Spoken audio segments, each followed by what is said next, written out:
Kindly mic off कर दें।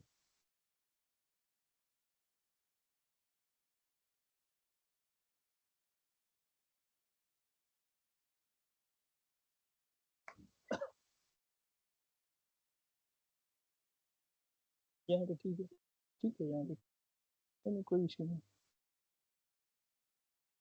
इसमें देखिए स्टार्ट करता हूँ।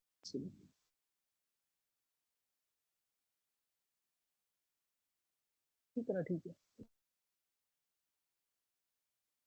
बिस्मिल्लाहिर्रहमानिर्रहीम। आज का जो हमारा सेशन है वो कंक्रीट टेक्नोलॉजी के ऊपर है। तो सबसे पहले ये कल हम लोगों ने जो है बिल्डिंग मटेरियल्स को ख़त्म कर दिया था। आज कंक्रीट स्टार्ट कर लिया है हम लोगों ने, जिसमें सबसे पहले अगर बात करें कंक्रीट टेक्नोलॉजी के कंटेंट्स की, तो इसमें हमारे पास आज के लेक्चर में हम इन कंटेंट्स को जो है कवर अप कर लेंगे, जिसमें हमारे पास इंट्रोडक्शन आता है, properties of concrete, classification of concrete, functions, composition, setting and hardening और टाइप्स ऑफ सीमेंट आ जाते हैं। ठीक है। इसके बाद जो फर्दर बाकी जितने भी हैं वो फिर इंशाल्लाह नेक्स्ट वीक में कवर कर लेंगे। तो सबसे पहले जो है ना, आप लोगों को बेसिक कुछ चीज़ें पता होनी चाहिए, जिसमें पहले आता है कि एग्रीगेट किस चीज़ को कहते हैं। ये तमाम डिप्लोमा होल्डर्स के लिए है। तो क्योंकि बी वालों को फिर भी काफ़ी हद तक पता होता है। तो एग्रीगेट हमारे पास जो इनर्ट मटेरियल होते हैं, इनर्ट मटेरियल से क्या मुराद है, वो मटेरियल जो सीमेंट या कंक्रीट के साथ रिएक्शन नहीं करते। ये सिर्फ वॉल्यूम को बढ़ाने के लिए और डेंसिटी को बढ़ाने के लिए हमारे पास काम आते हैं। ठीक है। तो अगर हम एग्रीगेट की बात करें तो ये हमारे पास दो से तीन इकसाम की होती हैं। एक होता है फाइन एग्रीगेट, एक होता है कोर्स एग्रीगेट, और एक इससे भी जो बड़े होते हैं उनको हम लोग साइक्लोपियन एग्रीगेट्स कहते हैं। तो अगर फाइन एग्रीगेट की बात करें तो फाइन एग्रीगेट से मुराद ये होता है, जैसे कि मैं आम मिसाल अगर दूं तो ये जैसे रेत, अगर आप लोगों ने देखा हो, रेती जिसे कहते हैं। ठीक है। रेती या इससे भी छोटे जिस तरह होते हैं ये, उनको जो है हम लोग फाइन एग्रीगेट में कंसीडर करते हैं। 4.75 mm से ये छोटे होते हैं। अच्छा, इससे जो बड़े होते हैं फिर उनको हम लोग कोर्स एग्रीगेट कहते हैं। कोर्स एग्रीगेट से मुराद अगर मैं आम जबान में बताना चाहूँ, जिससे बजरी हो गया। ठीक है। तो कोर्स एग्रीगेट जो 4.75 से बड़े होते हैं उन्हें हम कोर्स एग्रीगेट कहते हैं।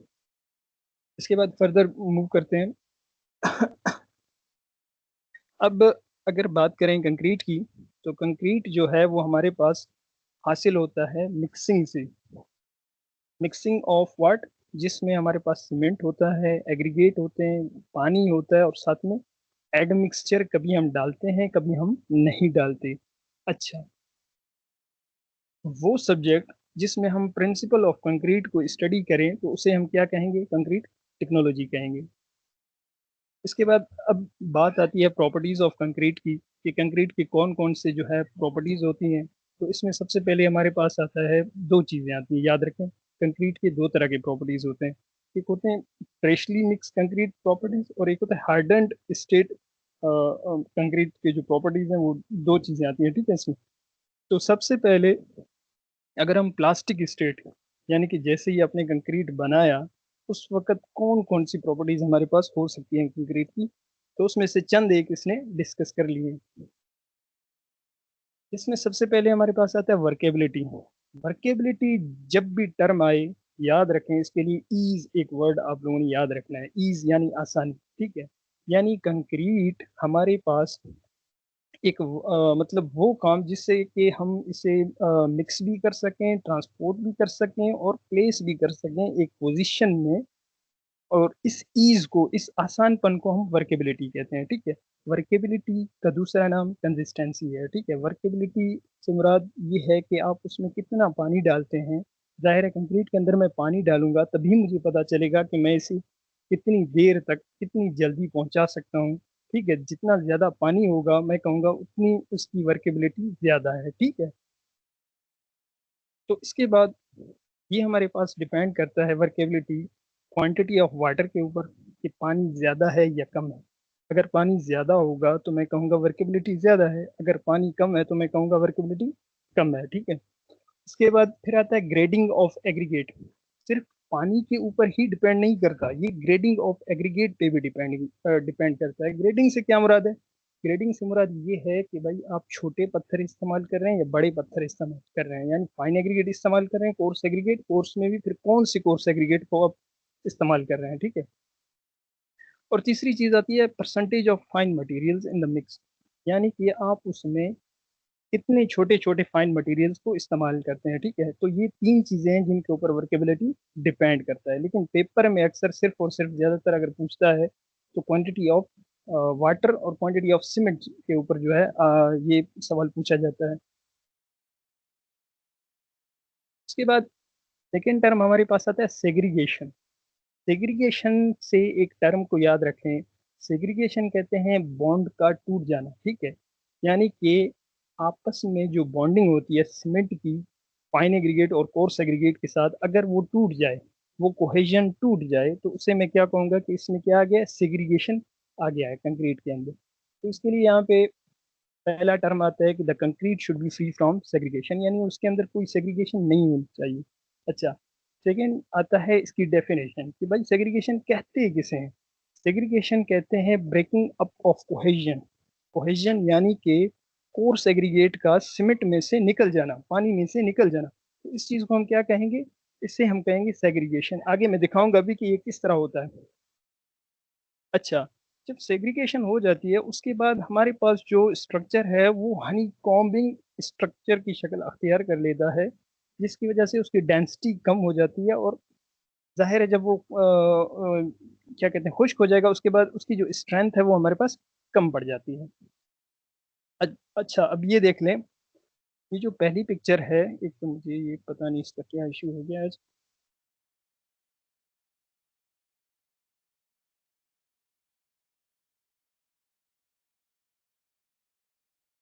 एक सेकंड।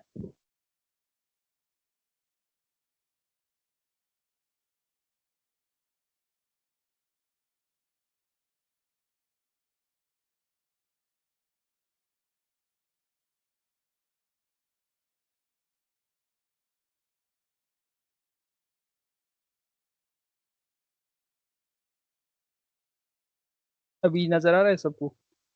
काइंडली मुझे कोई रिप्लाई कर दे। जी सर, आ रहा जी जी नजर आ रहे हैं। यहाँ पे देखें, दो चीजें मैंने शो की हैं। एक ये आप लोग देख रहे हैं, ये एक जिस तरह कोन है, इसके ऊपर एक मेटेलिक रोड है और साथ में जो है यहाँ पे कंक्रीट है जिसे वो मेजर कर रहा है। अब यहाँ पे ये एक चीज मेजर कर रहा है जिसे कहते हैं वर्केबिलिटी, ठीक है। वर्केबिलिटी को हम इस टेस्ट से, जिसे स्लम्प टेस्ट कहते हैं, इससे मेजर करते हैं कंक्रीट की, कि भाई ये कितना फ्लो कर सकता है, ठीक है। वर्केबिलिटी मतलब फ्लोएबिलिटी। आप लोगों के जहन में एक चीज आना चाहिए कि ये ईज को कहते हैं, इंटरनल वर्क को कहते हैं। ये चीजें आपके जहन में होनी चाहिए, जब भी पेपर में आएगा इसी तरह सवाल आएगा, ठीक है। इंटरनल वर्क, ईज, ठीक है। तो ये हमारे पास क्या है, वर्केबिलिटी टेस्ट इसके थ्रू करते हैं। और ये यहाँ पे अक्सर आप लोगों ने देखा होगा कि जब फॉर्म वर्क हटाते हैं, लकड़ियाँ हटाते हैं, तो उसके बाद हमारे पास इस तरह की शेप कभी कभी हमें नजर आ जाता है, तो इसे हम कहते हैं सेग्रीगेशन। यहाँ पे क्या हो जाता है कि देखिए बॉन्डिंग टूट गई है, किसकी, कोर्स एग्रीगेट देखें बाहर नजर आ रहे हैं और जो सीमेंट है वो एक साथ नजर आ रहा है, ठीक है। तो इस चीज को हम कहते हैं सेग्रीगेशन। याद रखें, 1% सेग्रीगेशन से 5% स्ट्रेंथ कम हो जाती है। तो जितना ज्यादा कंक्रीट के अंदर सेग्रीगेशन होगा उतनी स्ट्रेंथ हमारी कम होती जाएगी। अब अगला है ब्लीडिंग, ठीक है। ब्लीडिंग किसे कहते हैं, the concrete should have no bleeding, यानी कि उसके अंदर कोई ब्लीडिंग नहीं होनी चाहिए, यानी पानी का निकल जाना, उसे हम लोग क्या कहते हैं, ब्लीडिंग, ठीक है, कंक्रीट में से। It is defined as separation, ये स्पेलिंग मिस्टेक है, ठीक है। It is defined as the separation of water on water cement mixture from the freshly mix concrete, यानी कि ये जितनी भी प्रॉपर्टीज मैं अभी पढ़ा रहा हूँ ये फ्रेशली मिक्स कंक्रीट के हैं। याद रखें इस चीज को, जिसे प्लास्टिक स्टेट कहते हैं।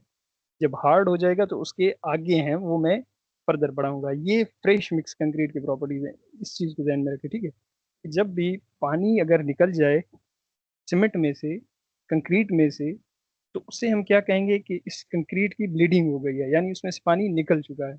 इससे क्या हो जाता है, हमारा कंक्रीट जो है वो पोरस एंड वीक हो जाता है, यानी उसमें जिस तरह यहाँ पे अगर दिखा दूं, तो यहाँ से इसे सेग्रीगेशन भी हम कह सकते हैं, और साथ में हम ये भी कह सकते हैं कि भाई यहाँ पे जो है पानी निकल गया था जिसकी वजह से ये पोरस स्ट्रक्चर अख्तियार कर चुका है।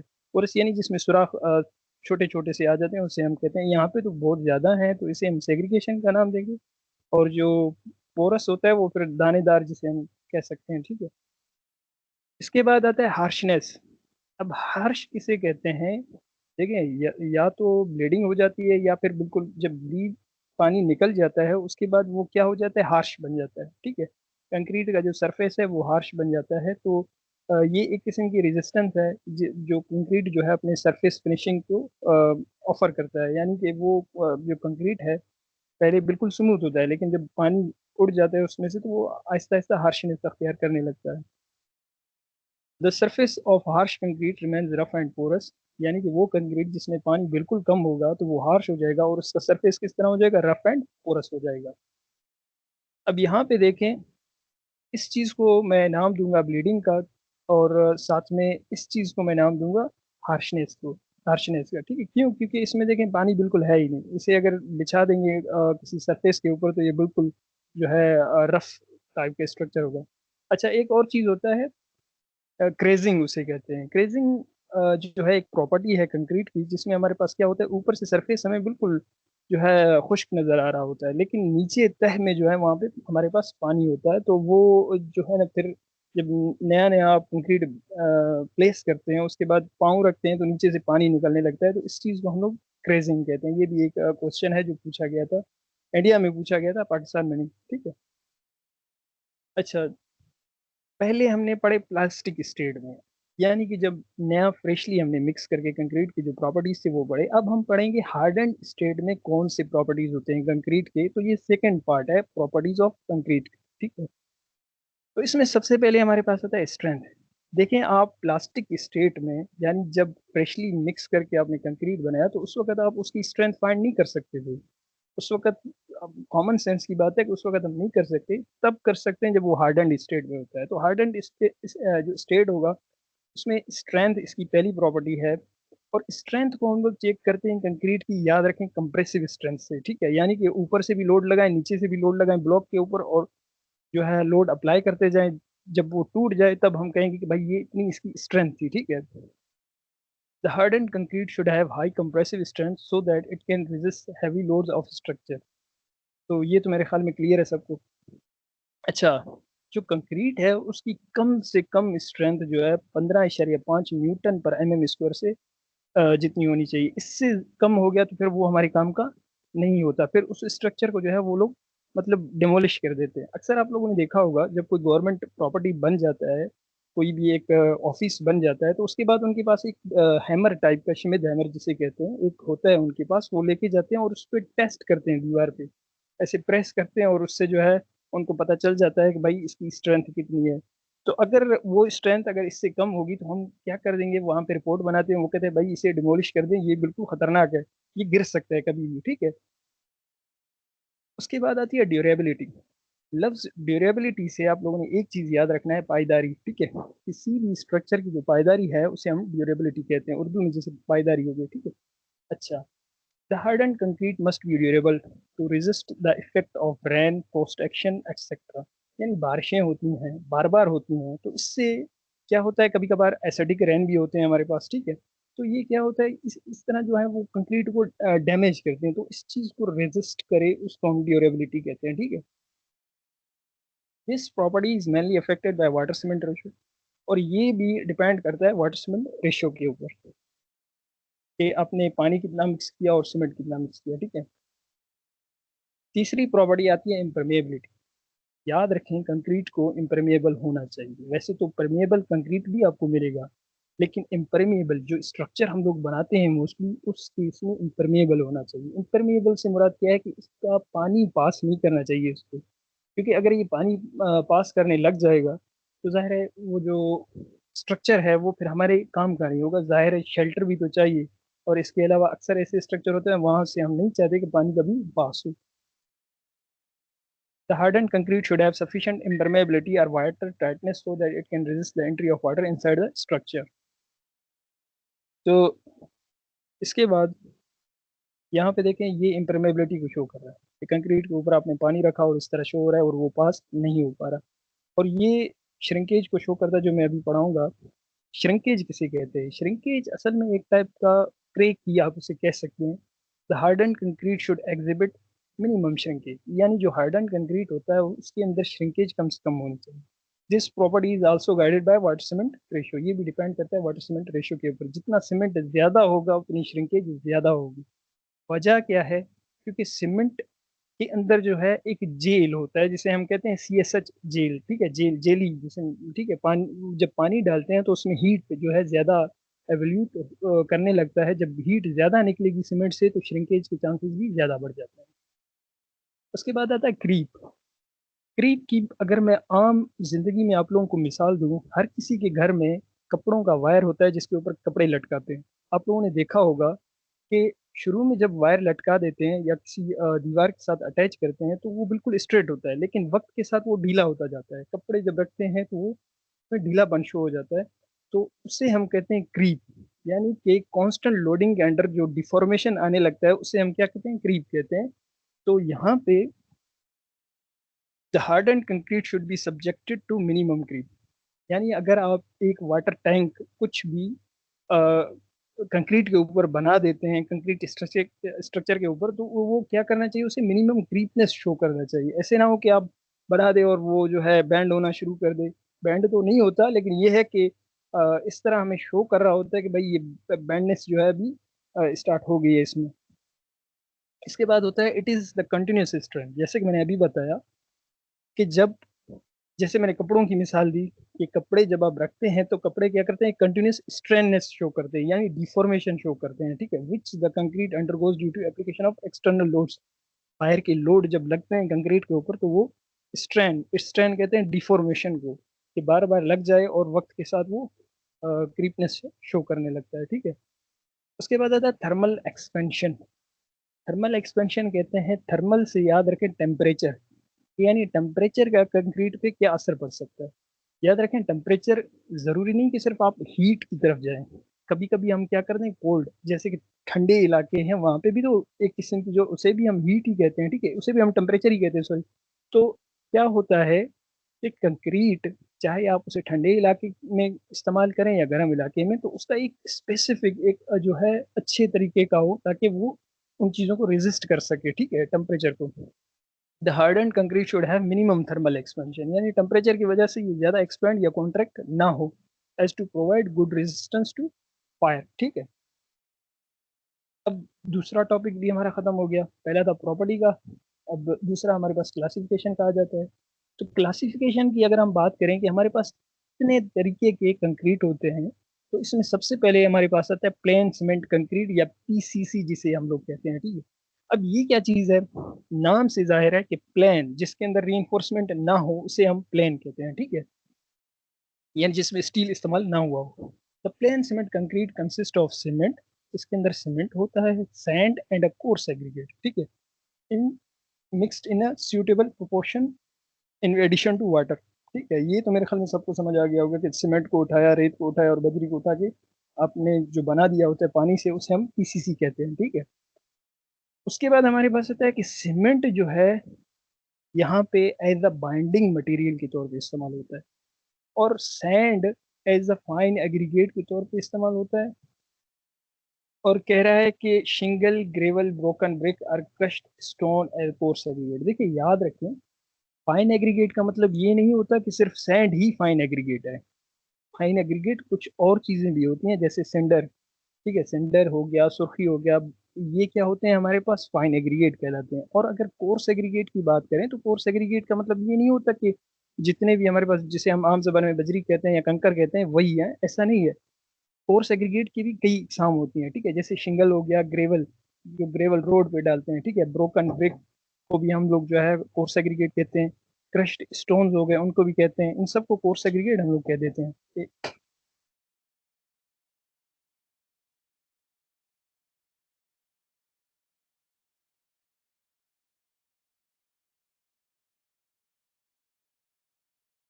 अच्छा, तो यहाँ तक थे हम लोग। इसके बाद कहता है कि the usual proportion of ingredients in PCCR के प्लेन सीमेंट कंक्रीट में किस तरह हम लोग चीज़ों को मिक्स करते हैं, यानी सीमेंट कितना डालते हैं, सैंड कितना डालते हैं और कोर्स कितना डालते हैं। तो इसका एक स्पेसिफिक प्रोपोर्शन होता है। अगर फर्ज कर ले आप एक पार्ट, यानी 1 kg फर्ज कर ले आप पोर्टलैंड सीमेंट लेते हैं, तो सैंड आपने हमेशा याद रखना है 1/2 to 5% और 5 पार्ट तक लेना है, यानी 1.5 kg से 5 kg तक ले सकते हैं। और अगर कोर्स एग्रीगेट की बात करें तो 3 से 16 पार्ट्स तक ले सकते हैं, ठीक है। तो ये पीसीसी के कुछ स्पेसिफिक जो है प्रोपोर्शंस हैं या रेशियोज जिसे आप कह सकते हैं कि 1:1, 1/2, 3, ठीक है, या 1:2/4, इस तरह करते करते 16 तक आप जा सकते हैं, ठीक है। इसके बाद अगर पीसीसी की बात करें, इसमें कोई रीइंफोर्समेंट शामिल नहीं है। जब किसी चीज़ में रीइंफोर्समेंट नहीं होगा तो हमें पता है कि वो किस चीज़ में स्ट्रॉन्ग होता है, वो कंप्रेसिव स्ट्रेंथ में स्ट्रॉन्ग होता है, ठीक है। यानी उसे अगर प्रेस करेंगे कंक्रीट को तो वो स्ट्रॉन्ग होगा, लेकिन अगर आप उसे खींचेंगे तो वो टूट जाएगा जल्दी, क्योंकि उसके अंदर स्टील नहीं है। अब अगला आता है हमारे पास लाइम कंक्रीट। देखिए, कंक्रीट सिर्फ इस चीज़ को नहीं कहते कि उसके अंदर आपने सीमेंट इस्तेमाल किया तो वो कंक्रीट बन गया।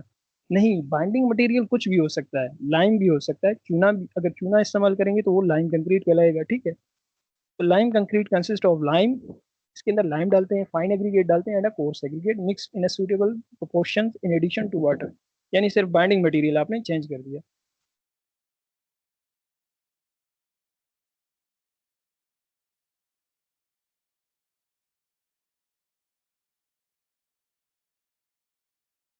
तो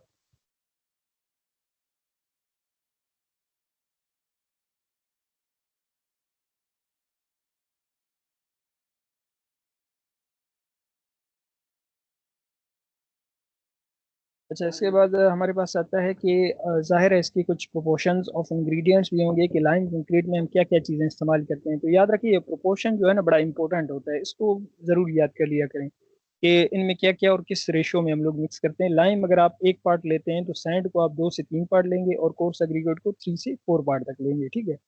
अच्छा, इसके बाद हमारे पास आता है कि the lime concrete is cheaper. ये हमारे पास सस्ता होता है and has less strength than PCC plain cement concrete. जाहिर है सीमेंट जो है उसकी अपनी एक स्ट्रेंथ है, तो लाइम जो है उससे थोड़ा सा कम स्ट्रेंथ में होता है, इस वजह से वो चीपर भी होता है, सस्ता होता है।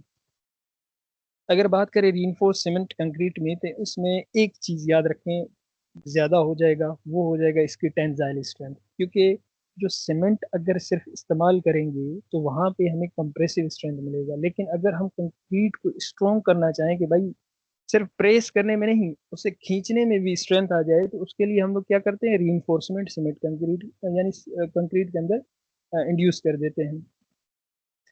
तो reinforced cement concrete also called ferro concrete. अब ये पेपर में आया है कि भाई रीइंफोर्स सीमेंट कंक्रीट को क्या कहते हैं, तो ऑप्शन था फेरो कंक्रीट का। तो फेरो कंक्रीट भी इसे कहते हैं, cement concrete in which reinforcement is embedded, यानी उसमें रीइंफोर्समेंट आप डाल देते हैं। The usual proportions of ingredients in reinforce cement concrete are Portland cement, यानी फर्स्ट के लिए अगर आपने 1 पार्ट पोर्टलैंड सीमेंट का लिया तो 1 से 2 पार्ट क्लीन सैंड लेते हैं और कोर्स एग्रीगेट 2 to 4% ले लेते हैं, पार्ट्स ले लेते हैं। अच्छा, अब ये बड़ा इंपॉर्टेंट पॉइंट है, जैसे कि मैंने अभी बताया, the reinforced cement concrete is equally strong for taking tensile compressive and shear stresses.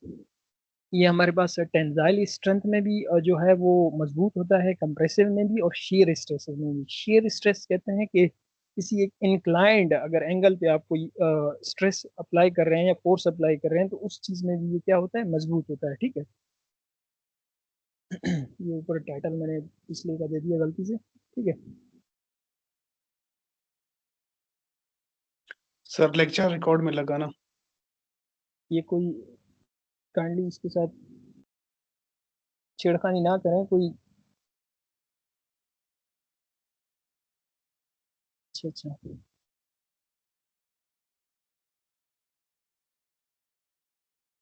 वो रिकॉर्ड हो रहा है लेक्चर, ठीक है।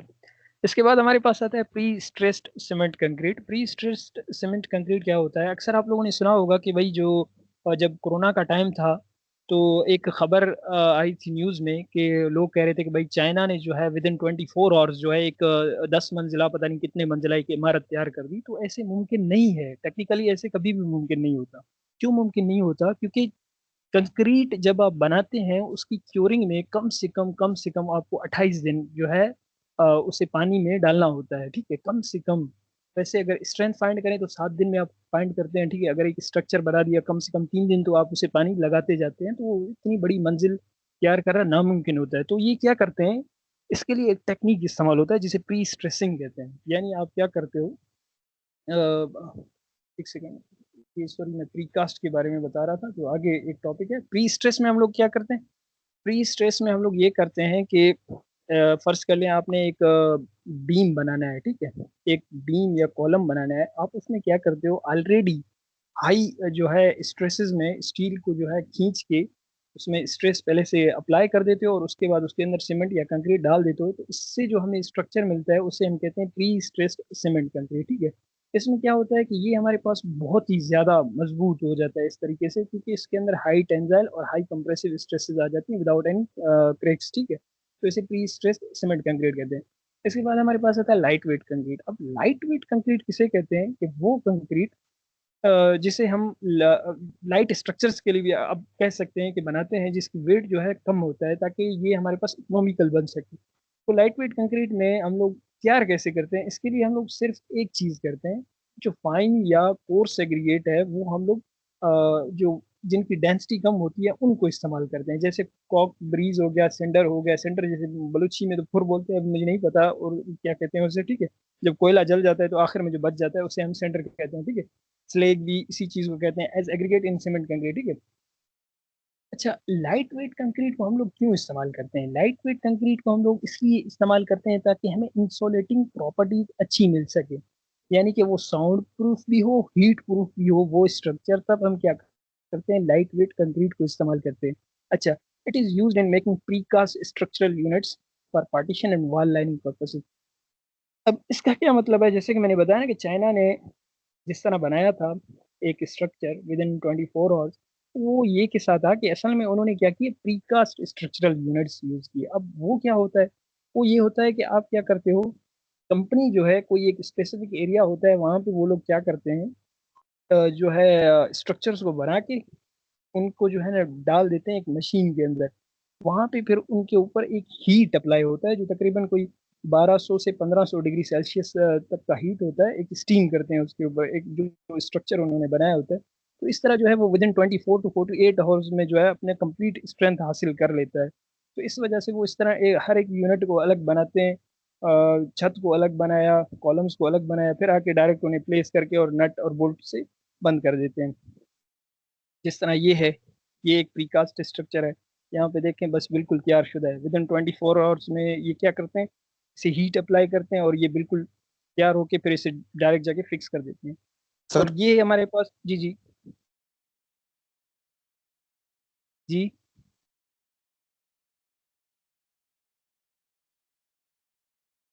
कुछ बोलना है आपने?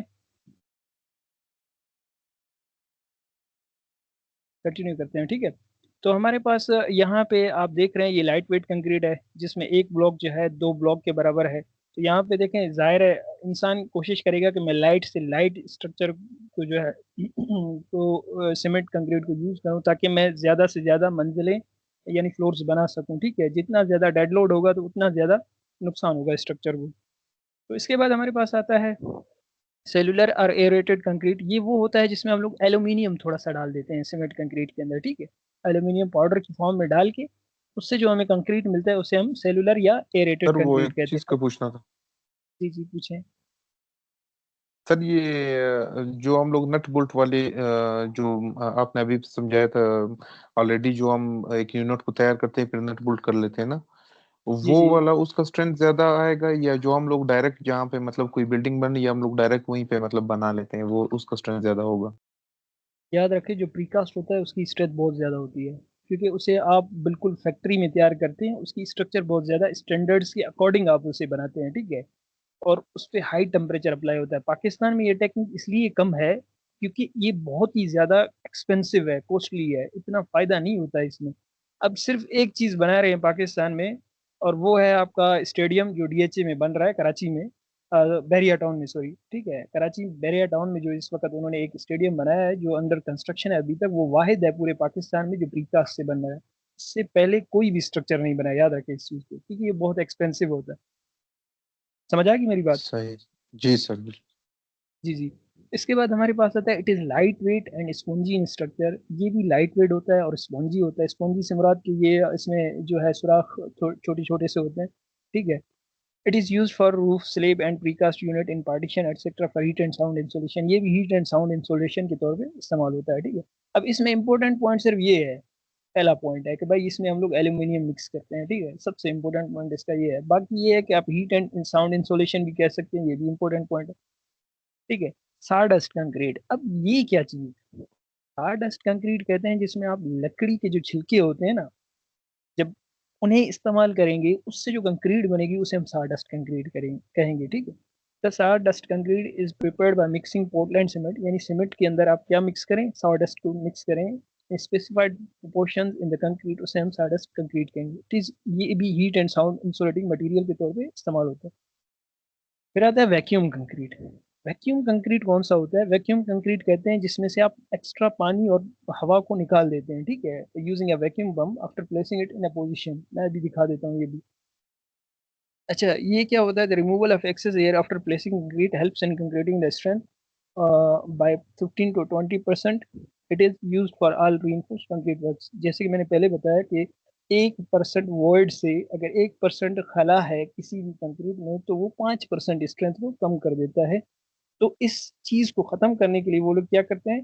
वैक्यूम पंप्स का इस्तेमाल करते हैं, जो मैं दिखा देता हूँ अभी। अभी इस बंदे को देखें, ये क्या कर रहा है? वैक्यूम पंप है इसके पास, ठीक है। तो ये ऊपर घुमा रहा है और नीचे से जो पानी है उसको भी जज़ब कर रहा है और जो हवा है वो भी निकाल देता है इससे, ठीक है। तो इससे स्ट्रेंथ बढ़ जाती है। और ये फिर सारडस्ट है, लकड़ी के छिलके, इनको इस्तेमाल करके आप कंक्रीट बना लेते हैं। इसके बाद आते हैं functions of ingredients of cement. अब देखें, सीमेंट भी तो मुख्तलिफ चीज़ों से मिलके बना होता है, वो चीज़ें कौन सी हैं वो यहाँ पे एक्सप्लेंड है। जिस तरह मैंने बताया कि अगर आप लोगों ने कल भी मैंने पढ़ाया था, सलीम का एक फार्मूला था कि SALIM, उसी नाम से आप याद करें, अभी भी आप इसे इसी नाम से याद कर सकते हैं कि सिलिका, ठीक है, एलुमिना। अब SAL ये मैंने आगे पीछे लिखे हैं, ठीक है। Salim, iron oxide, M for magnesium, ठीक है। तो इस तरह आप याद कर सकते हैं। अब सबसे पहले लाइम की बात करें, देखिए सीमेंट जो है वो भी चूने से ही मिलके बनता है, ठीक है। It makes the cement sound, यानी इससे क्या होता है? सीमेंट की अ, थोड़ी बहुत एक्सपेंशन होने लगती है, तो मतलब उसे बेहतर बना देता है। ऐसा ना हो कि बिल्कुल साउंडनेस खत्म हो, और स्ट्रॉन्ग बना देता है उसे, ठीक है। लाइम ही तो है बाइंडिंग मटेरियल, असल में चीज लाइम ही है। सीमेंट भी ऐसे समझिए लाइम ही है, लेकिन इसके अंदर एक्स्ट्रा इंग्रेडिएंट्स उन्होंने डाल दिए जिसका नाम फिर सीमेंट बन गया, ठीक है। The lime in excess quantity makes the cement unsound. अगर हर चीज जो है ज्यादा हो जाए तो वो फिर जहर होने लगता है। तो इसी तरह लाइम भी अगर ज्यादा होगा सीमेंट के अंदर तो वो उसे क्या कर देता है? अनसाउंड कर देता है। अनसाउंड का मतलब ये है कि उसके अंदर एक्सपेंशन आ जाती है, और जब एक्सपेंड हो जाएगा तो फिर कंक्रीट क्या हो जाएगा? डिसइंटीग्रेट, सीमेंट डिसइंटीग्रेट होने लगेगा। इसके बाद आता है सिलिका। सिलिका लफ्ज, इसे याद करने का तरीका ये है, सिलिका कहते हैं रेत को, ठीक है। रेत भी कुछ ना कुछ होता ही होता है सीमेंट में, ठीक है। It provides strength to the cement, ये स्ट्रेंथ प्रोवाइड करता है। Due as the formation of di calcium and tri calcium silicates, ये मैं आगे बताऊंगा कि ये क्या होते हैं, ठीक है। कल भी बताए थे वैसे मैंने। तो silica in excess quantity causes the cement to set slow.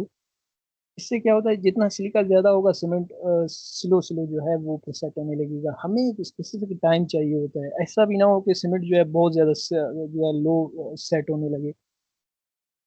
फिर हमारे पास आता है एलुमिना। एलुमिना क्या है? ये हमारे पास कुछ सेटिंग प्रॉपर्टी अप्लाई करता है, किसमें? सीमेंट में।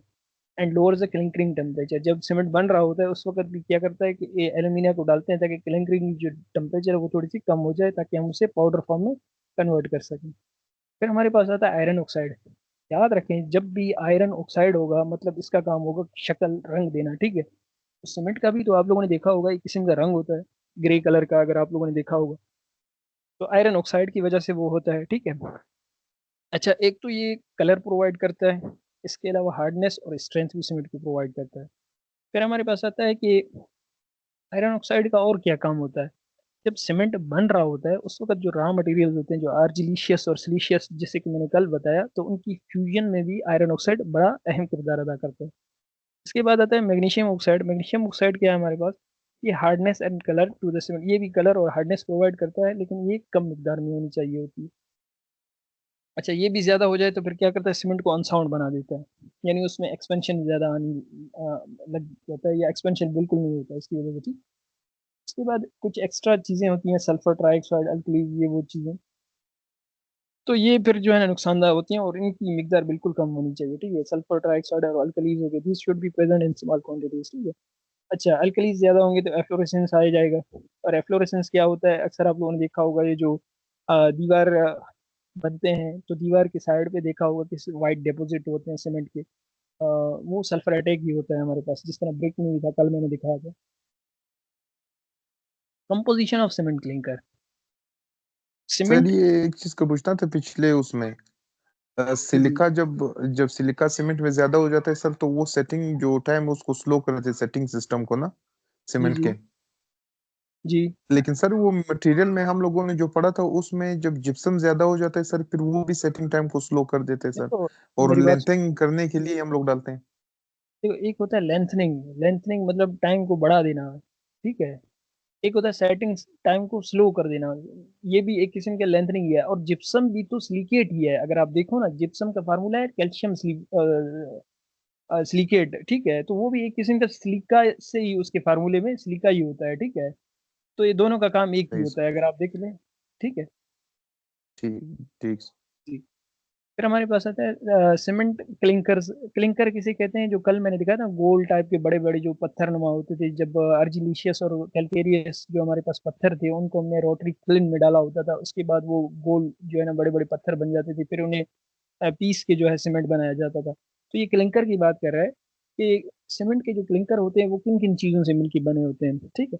सीमेंट के जो क्लिंकर होते हैं, which are formed when calcareous and argillaceous raw material are mixed and burned in rotary kiln, consist of following major compounds। उनके अंदर क्या होते हैं, चार तरह की चीजें होती हैं, जिन्हें हम बोगीज कंपाउंड भी कहते हैं, याद रखें इस चीज को, ठीक है। कि सीमेंट क्लिंकर के अंदर जो कंपाउंड्स होते हैं उन्हें हम बोगीज कंपाउंड भी कहते हैं। ये चार तरह के होते हैं, जिनमें पहला आता है ट्राई कैल्शियम सिलिकेट, ठीक है। ये क्या होता है, इसकी मिकदार 40% होती है, और इसे C3S भी कहते हैं, और इसे एलाइट भी कहते हैं, ठीक है।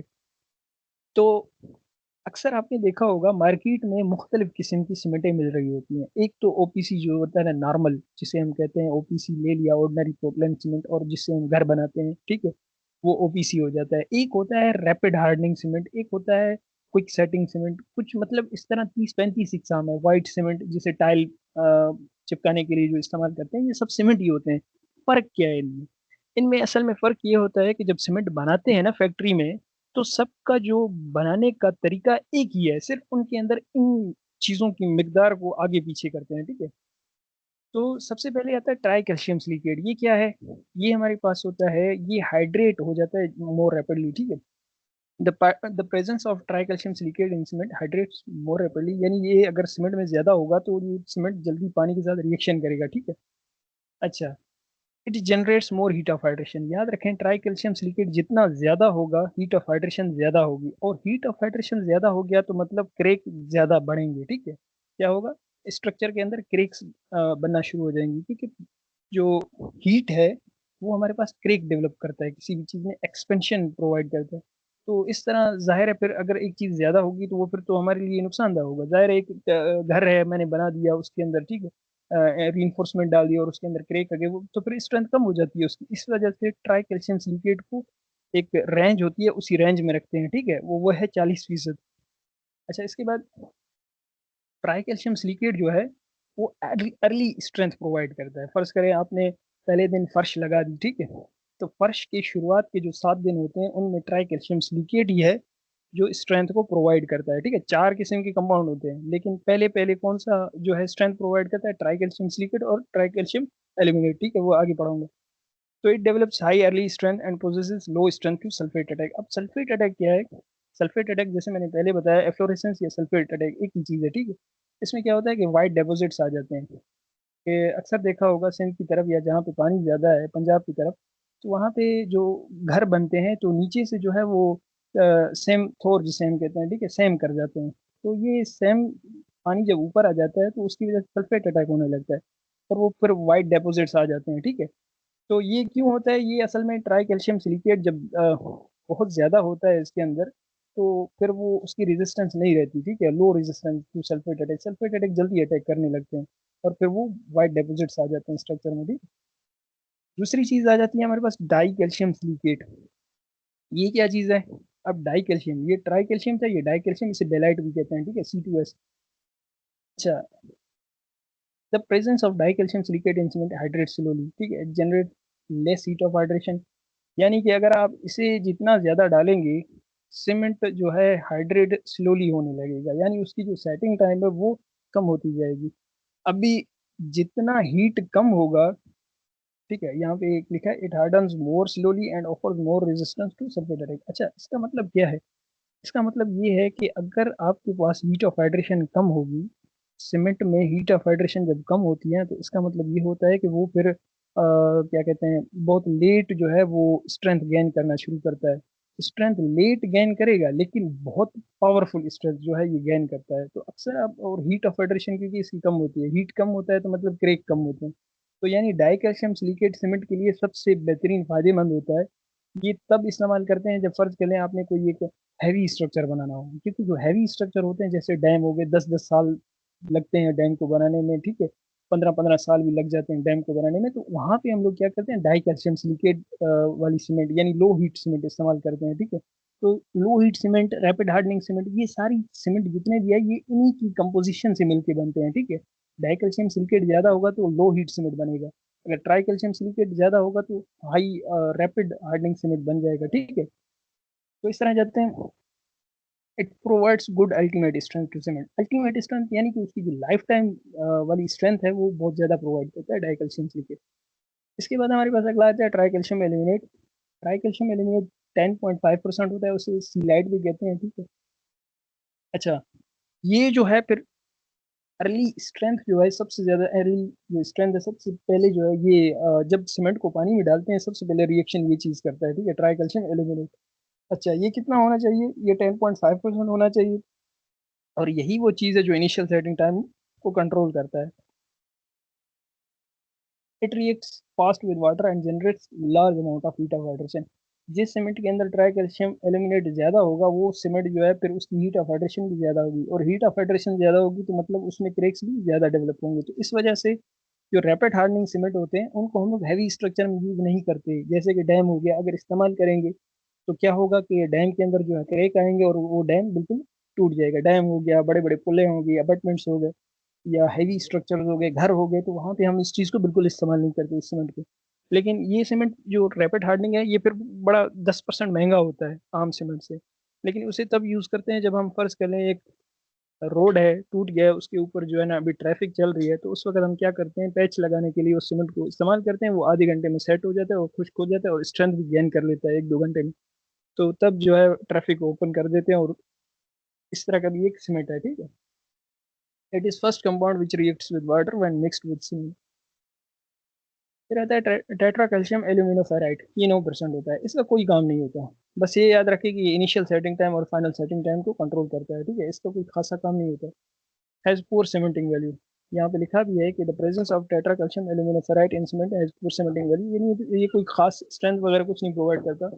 इफ एसिड्स, इफ सेट, ये यहाँ पे असल में ये गलती है, it set slowly with water and generate small amount of heat of hydration. सबसे कम हीट ऑफ हाइड्रेशन ये प्रोड्यूस करता है और सबसे ज्यादा ये करता है, ठीक है, ट्राई कैल्शियम एल्यूमिनेट, ठीक है, सबसे खतरनाक ये होता है सीमेंट के अंदर, यानी ये जितना ज्यादा होगा उतनी ज्यादा ये हीट प्रोड्यूस करेगा। अक्सर अपने सीमेंट को जब आप हाथ में रखते हैं और पानी अगर लगा हो तो वो आपके हाथ में जलन फील होता है, ठीक है। ऐसे अगर आप ज्यादा सीमेंट के साथ हाथ लगाते हैं ना, तो ये असल में इसी वजह से होता है, ट्राई कैल्शियम एल्यूमिनेट की वजह से होता है। तो इसके बाद हमारे पास आता है नोट्स। अब याद रखें, एक सीमेंट है, अगर उसके अंदर मैं ट्राई कैल्शियम सिलिकेट को ज़्यादा कर लूँ तो मेरे पास क्या आएगा, स्ट्रेंथ उसकी ज़्यादा होगी, ठीक है। यहाँ पे मैंने मेंशन भी किया है, the high percentage of tri calcium silicate and low percentage of di calcium silicate in cement results in rapid hardening. मैंने पहले भी बताया कि जब ट्राई कैल्शियम सिलिकेट ज़्यादा होगा तो मतलब जल्दी सेट होगा, ठीक है, तो यानी वो रैपिड हार्डन बन जाएगा। और डाई कैल्शियम मैंने पहले भी बताया कि ये बहुत लेट जो है सेट होता है, तो डाई कैल्शियम जितना ज़्यादा होगा तो वो फिर बहुत लो सेट होगा। हाई अर्ली स्ट्रेंथ जो है इसकी बढ़ जाती है, हाई हीट ऑफ जनरेशन करता है और less resistant to chemical attack, यानी कि फिर ये अटैक भी बर्दाश्त नहीं कर पाता। कौन सा सीमेंट? जिसके अंदर ट्राई कैल्शियम सिलिकेट ज्यादा होता है। इसके बाद हमारे पास आता है low percentage of tri calcium silicate and high percent of di calcium silicate in cement results in slow hardening, ठीक है। much more ultimate strength, less heat of generation, greater resistance to chemical attack.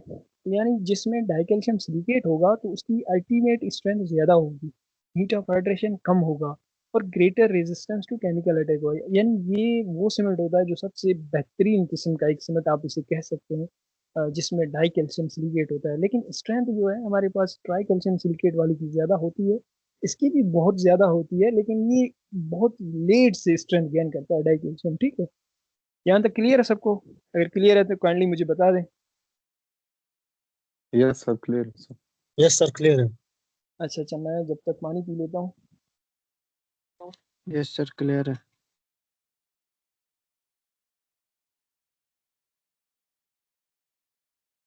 आप कैसे ना,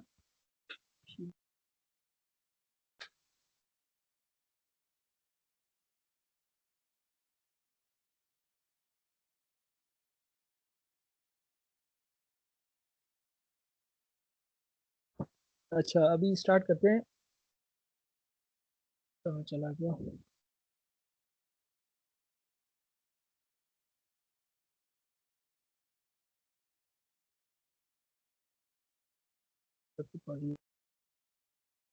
अब setting and hardening of cement किसे कहते हैं? देखें, जो सीमेंट होता है जब आप उसे पानी डालते हैं तो उस अमल में सीमेंट जो है पानी के साथ रिएक्शन करता है, जिसे हम कहते हैं हाइड्रेशन। ठीक है, या सिंपली सीमेंट हाइड्रेशन उसे कहते हैं। ठीक है, अब ये क्या भला होता है? ठीक है, the phenomena by virtue of which the plastic cement changes into a solid मास। याद रखें, फर्ज कर लें आपने जो सीमेंट फ्रेशली जब बनाया, ठीक है, उस स्टेट को हम लोग कहते हैं प्लास्टिक स्टेट। ठीक है, उस स्टेट से जब वो थोड़ा सा सख्त होने लगता है तो उसे हम कहते हैं सेटिंग ऑफ सीमेंट।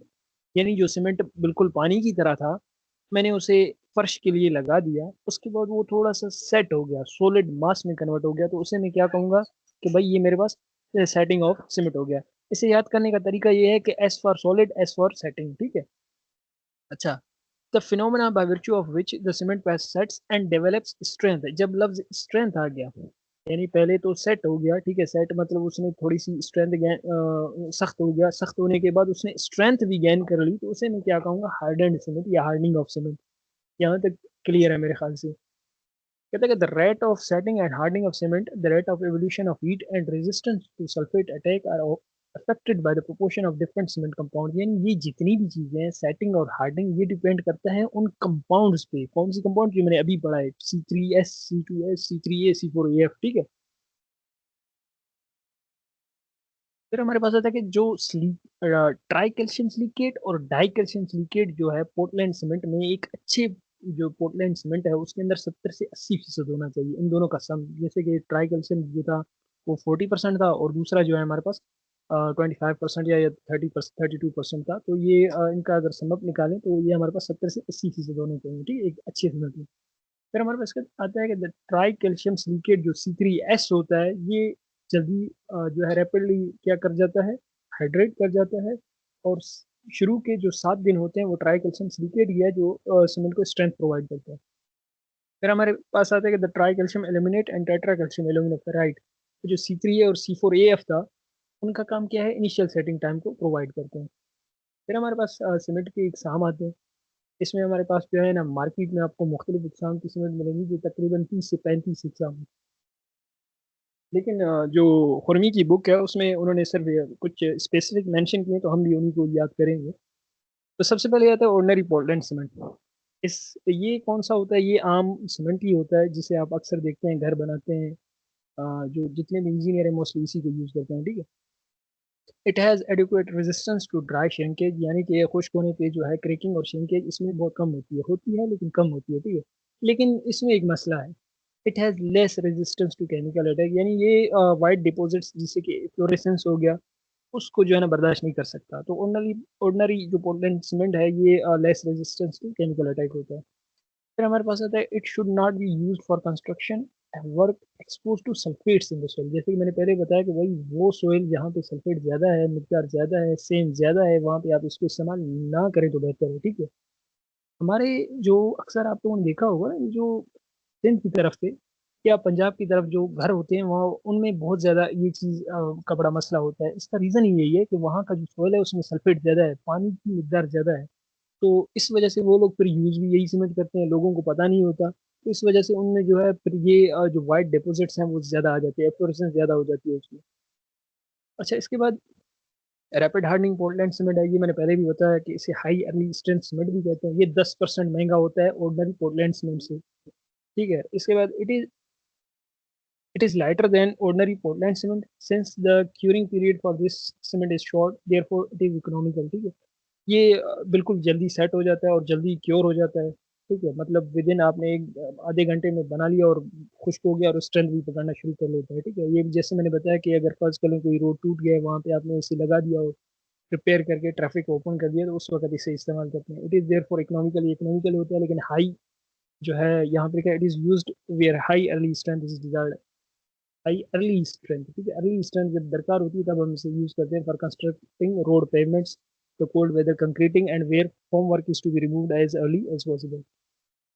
अच्छा, it should not be use for massive concrete structure, ये पेपर में आ चुका है। ठीक है, कि भाई जो रैपिड हार्डनिंग पोर्टलैंड सीमेंट है, इसे हम मैसिव स्ट्रक्चर यानी डैम जितने भी हो गए, रिटेनिंग वाल्स हो गए, वहां पे हम इसे इस्तेमाल नहीं कर सकते क्योंकि इससे श्रिंकेज हो जाए।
सर आवाज नहीं आ रही।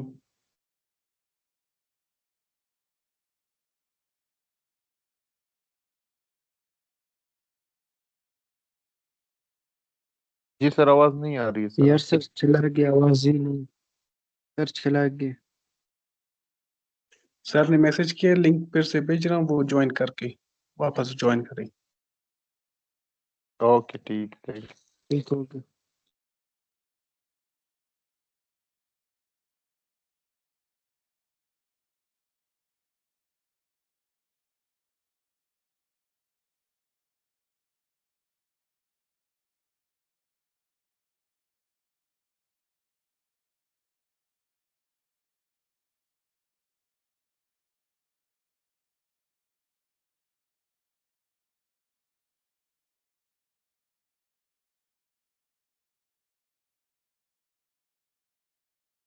हेलो, आवाज आ रही है मेरी अभी?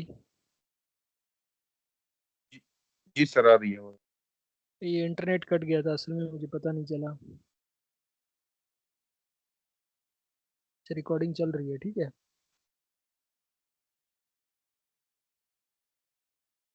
स्टार्ट कर लें अभी फिर से?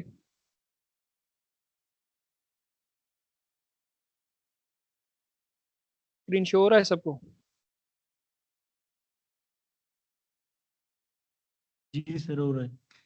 अच्छा अच्छा, तो हम लोग थे व्हाइट सीमेंट में। ठीक है, तो it contains less lime then ordinary Portland cement, इसमें जो है चूना थोड़ा सा कम होता है। ठीक है, it possesses less compressive strength, इसकी कंप्रेसिव स्ट्रेंथ थोड़ी कम होती है, लेकिन मतलब कि लॉन्ग टर्म के बाद जो है ना इसकी स्ट्रेंथ बढ़ जाती है वक्त के साथ, ठीक है। This cement is widely used in retaining walls. अक्सर आप लोगों ने देखा होगा, जो लोग बोलान की तरफ गए हैं तो वहाँ पे, या बड़े बड़े जो पहाड़ होते हैं ना, उनके साइड पे जो रोड कंस्ट्रक्ट करते हैं तो उनकी दूसरी तरफ जो है रिटेनिंग वॉल्स प्रोवाइड कर दिए जाते हैं। वो असल में नेचुरल जो ग्राउंड है उसकी प्रोटेक्शन करते हैं, या रोड की जो एम्बैंकमेंट है उसकी प्रोटेक्शन करते हैं, ताकि वो डिस्प्लेस ना हो, ठीक है। It should not be used for thin concrete structure. पतले जो स्ट्रक्चर्स बनाते हैं जैसे घर हो गया, ये इनमें आप लोग नहीं बनाते, इसको इस्तेमाल नहीं करते, ठीक है। Sulphate resisting Poland cement. अब देखें, जो इलाके जहाँ पे सेम ज़्यादा है, जहाँ पे सल्फेट अटैक ज़्यादा है, जाहिर है उनके लिए भी तो कोई ना कोई सीमेंट होगा, तो उनके लिए है सल्फेट रेजिस्टिंग पोलैंड सीमेंट। ये भी मिल ही जाता है आपको मार्केट में, ठीक है।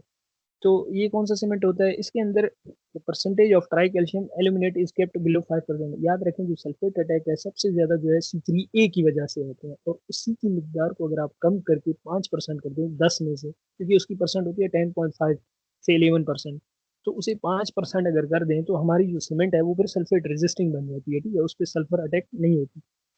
It results in the increase of resisting power against sulphates. फिर ये जो है सल्फेट के रेजिस्ट बन जाता है, ठीक है। It is used for structures which are likely to be damaged by severe alkaline conditions such as canal linings, culverts, etc. Culvert box जो अक्सर आप लोगों ने देखे होंगे ना, छोटे छोटे जो पानी के पासिंग के लिए जो बनाए जाते हैं, पुल टाइप, ठीक है। तो उनको जो है हम लोग कलवर्ट बॉक्स बोलते हैं, ठीक है। लाइनिंग कैनाल, इस तरह कैनाल, ये जो अभी कच्ची कैनाल अगर आप लोगों ने देखा है, तो उनको जो शेप देते हैं तो उससे भी जो है वहाँ पे जो सीमेंट इस्तेमाल होता है वो सल्फेट रेजिस्टिंग ही सीमेंट इस्तेमाल होता है, क्योंकि पानी का बहाव बहुत ज़्यादा है, तो जाहिर है पानी में सल्फेट भी होगा, वो उसके जो डैमेज से बचाने के लिए वो लोग क्या करते हैं, सल्फेट रेजिस्टिंग सीमेंट इस्तेमाल करते हैं, ठीक है। ये पूल हो गए, जितनी भी ये सारी चीज़ें, वहाँ पे भी इस सीमेंट को इस्तेमाल किया जाता है। फिर आता है एलुमिना सीमेंट। अब ये कौन सा सीमेंट होता है जिसके अंदर एलुमिना की कंटेंट ज़्यादा होती है, अबाउट 35%, तब हम उसे कहते हैं कि हाई एलुमिना सीमेंट कहते हैं। अच्छा, जितना एलुमिना सीमेंट ज़्यादा होगा, याद रखें वो सीमेंट जल्दी सेट होने लगेगा, ठीक है, set quickly with in minutes, ठीक है, 10 मिनट मेरे ख्याल में उसी में ये सेट हो जाता है। सबसे ज़्यादा जो जल्दी सेट होता है वो हाई एल्यूमिनियम सीमेंट ही होता है, ठीक है, याद रखें इस चीज़ को। अच्छा, it sets quickly and attains higher ultimate strength in a short period. याद रखें ये कहाँ पे इस्तेमाल होता है, अक्सर आप लोगों ने देखा होगा, फर्ज कर लें आप एक कंस्ट्रक्शन करवाना चाहते हैं किसी नाले का, ठीक है, क्योंकि नाले में तो आप पानी को रोक नहीं सकते, क्योंकि घरों से पानी आ रहा होता है और जो है वो बह रहा होता है मुसलसल। तो वहाँ पे हम लोग क्या करते हैं, हाई एल्यूमिनियम सीमेंट को इस्तेमाल करते हैं, जल्दी से बना के मिनट में वो क्या कर देता है, बस स्ट्रेंथ गेन करना शुरू कर देता है, ठीक है, इन ए शॉर्ट पीरियड, और फिर पानी के बहाव को ओपन कर देते हैं, तो उस वक्त हम हाई एल्यूमिनियम सीमेंट को इस्तेमाल करते हैं। It is use for structure subjected to the action of sea water, chemical plants and furnaces. तो इसे जो है सी वाटर फर्ज कर ले, वहाँ पे केमिकल प्लांट्स में और फर्नासिस में इस्तेमाल करते हैं। फिर हमारे पास आता है blast furnace slag cement. It is made by intergrinding of ordinary Portland cement clinker and granulated blast furnace slag, ठीक है। जो फर्नास आप लोगों ने देखा होगा, ठीक है, जो पुराने घरों में होते थे, वहाँ पे जो स्लैग यानी जो बच जाता था, अ, उससे जो है वो लोग क्या करते हैं, उसे सीमेंट में डाल के इस तरह का एक सीमेंट बनाते थे। ये चीपर होता है थोड़ा सा ऑर्डिनरी पोर्टलैंड सीमेंट की उससे, और इसकी जो हीट ऑफ हाइड्रेशन होती है कम होती है, और ज़ाहिर है हीट ऑफ हाइड्रेशन कम होगी तो स्ट्रेंथ भी कम होगी, ठीक है। This cement is frequently used in dams, bridge abutments and retaining walls. ये भी वो सीमेंट है जिसे हम डैम में इस्तेमाल करते हैं। दो सीमेंट है, याद रखें, एक लो हीट सीमेंट, दूसरा ब्लास्ट फर्नास स्लैग सीमेंट, इन दोनों को यूज करते हैं। जी भाई,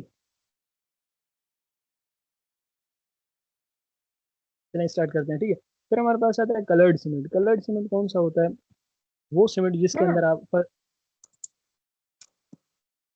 किसी का माइक होना मेरे ख्याल से,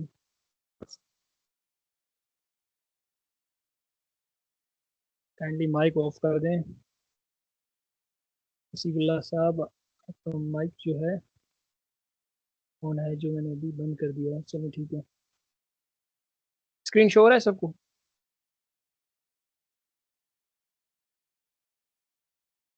अच्छा, तो कलर्ड सीमेंट में हम लोग क्या करते हैं, 5 से 15% जो है कलरिंग पिगमेंट डाल देते हैं सीमेंट के अंदर, जिससे सीमेंट के अंदर जो है एक किस्म का कलर आ जाता है, और इस सीमेंट को हम लोग कोलोक्रीट भी बोलते हैं। कोलोक्रीट यानी कलर कंक्रीट, ठीक है, इसके अंदर कलर डाल दिया जाता है, ठीक है, सीमेंट के अंदर। It is used for finishing of floors. अक्सर आप लोगों ने देखा होगा जो फ्लोर्स होते हैं ना रंग बिरंगी, असल में वो कलर्ड सीमेंट उनमें इस्तेमाल करते हैं, ठीक है। एक्सटर्नल सर्फेसिस के तौर पे भी इसे यूज़ किया जाता है, ये वॉशरूम्स में भी इस्तेमाल होता है, ठीक है। पोज़ोलाना सीमेंट कौन सा है? It is made by intergrinding of ordinary Poland cement clinker and pozzolana. Pozzolana एक किस्म का जो है हमारे पास एक सिलिशियस मटेरियल होता है, जिसके खुद के अंदर कोई जो है प्रॉपर्टी नहीं होती बाइंडिंग की, लेकिन ये जब ऑर्डिनरी पोलैंड सीमेंट के साथ मिला देते हैं तब इसके अंदर स्ट्रेंथ जो है प्रोड्यूस हो जाती है, ठीक है। The pozzolana is essentially a siliceous material containing clay up to 80%। ये पेपर में आ चुका है कि 80% इसमें क्ले होता है, ठीक है। In the manufacture of pozzolana cement, about 30% of pozzolana material is added to the ordinary Portland cement clinkers। इसमें हम क्या करते हैं, 30% जो है ना ordinary Portland cement में पोज़ोलाना को डाल देते हैं, ठीक है। अच्छा, it is widely use for hydraulic structures such as dams weir etcetera. Pozzolana जो सीमेंट है इससे भी हम लोग जो है डैम्स में इस्तेमाल करते हैं। तीन तरह के सीमेंट हो गए, एक लो हीट सीमेंट, दूसरा पोज़ोलाना सीमेंट, और तीसरा रहा हमारे पास, कहाँ चला गया, तीसरा हमारे पास था ब्लास्ट फर्नास स्लेग सीमेंट, ठीक है। तो ये तीन सीमेंट वो हैं जिन्हें हम डैम्स में इस्तेमाल करते हैं। बस यहीं तक हमारा सेशन था। Thank you. अगर किसी का क्वेश्चन है तो पूछ लो, नहीं तो ख़त्म कर देते हैं session. Thank you sir. Welcome.